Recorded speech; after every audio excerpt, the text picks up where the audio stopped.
कुठला आहे? म्हणजे अहवाल माझ्या हातात नाही, परंतु मुख्यमंत्री म्हणाले सामाजिक आणि शैक्षणिक दृष्ट्या. ठीक आहे, ते तपासून पाहावं लागेल. पण आजही मराठा समाज हा डॉमिनंट आहे, रुलिंग कम्युनिटी आहे या राज्यातली. तर सामाजिकदृष्ट्या मागास कसा काय होईल?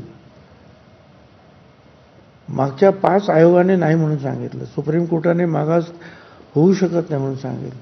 सामाजिकदृष्ट्या, शैक्षणिकदृष्ट्या माझं काय म्हणणं नाही, पाहून घ्या ते. आर्थिकदृष्ट्या आणखी पाहून घ्या. सामाजिकदृष्ट्या आणि उद्या भीती माझ्या मनामध्ये जरूर आहे.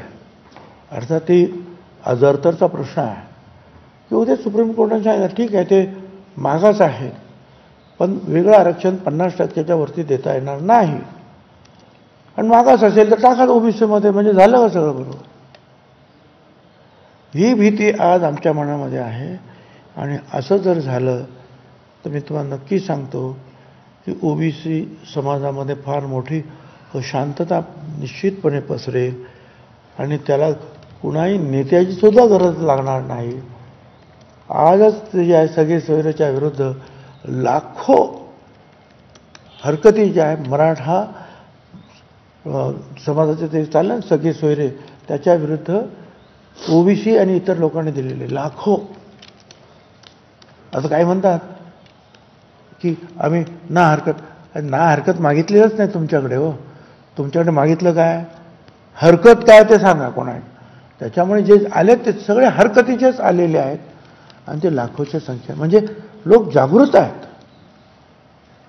हे सगळे जे राजकीय पुढारी, माझी विनंती आहे त्यांना की हे विसरू नका तुम्ही की लोकांमध्ये जागृती आहे आणि हे असं काही होणार नाही याची गॅरंटी जी आहे मिळाली पाहिजे. एरवी माझं काही हरकत नाही. मी शब्द प्रत्येक मिटिंगमध्ये जाहीर सभेत सांगितलं आहे की मराठा समाजाला वेगळं आरक्षण द्या, वेगळं आरक्षण द्या, आणि ते तुम्ही देत असाल तर माझा पाठिंबा आहे. पण पुढे काय होईल ते भय जे आहे माझ्या मनातलं ते मी तुम्हाला बोलून दाखवतो. अर्थात आता कशाला पाहिजे तुम्हाला? अहो, एका मराठा समाजाला वेळा 10, 12, 13% काही मिळणार आहे.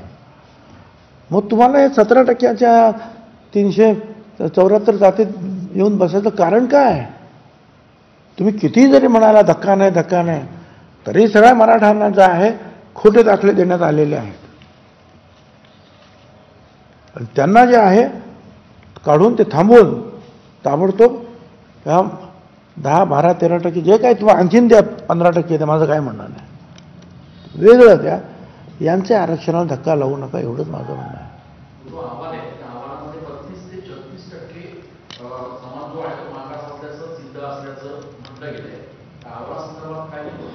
मला त्या अहवालाचं काहीच माहिती नाही. मी तुमच्याकडूनच ऐकतो की नक्की त्याच्यामध्ये काय म्हटलेलं आहे. आणि तो इन्फरन्स कसा काढला 35-36% मागास, तेही मला काही कळत नाही.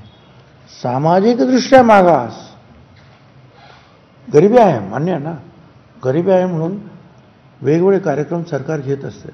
शेतकऱ्यांना पैसे देणं, विद्यार्थ्यांच्या बाबतीमध्ये त्यांना मदत करणं, रस्ते करणं, पाण्याची व्यवस्था करणं, काही हमीभाव देणं, अल्पदरात किंवा फुकट अन्नधान्य देणं, हे असे अनेक कार्यक्रम जे आहेत. महिलांच्या बाबतीमध्ये निर्णय घेतलेले आहेत, अर्धी फी, अर्ध भाडं, असे अनेक कार्यक्रम जे आहेत हे गरिबी कमी करण्यासाठी किंवा गरिबांना मदत करण्याचा हा दुसरा कार्यक्रम आहे. तो चांगला आहे, त्याच्यामध्ये आमचं काही म्हणणं नाही. ते घ्या सगळ्यांनी, पैसे सगळ्यांना मिळतातच आहे.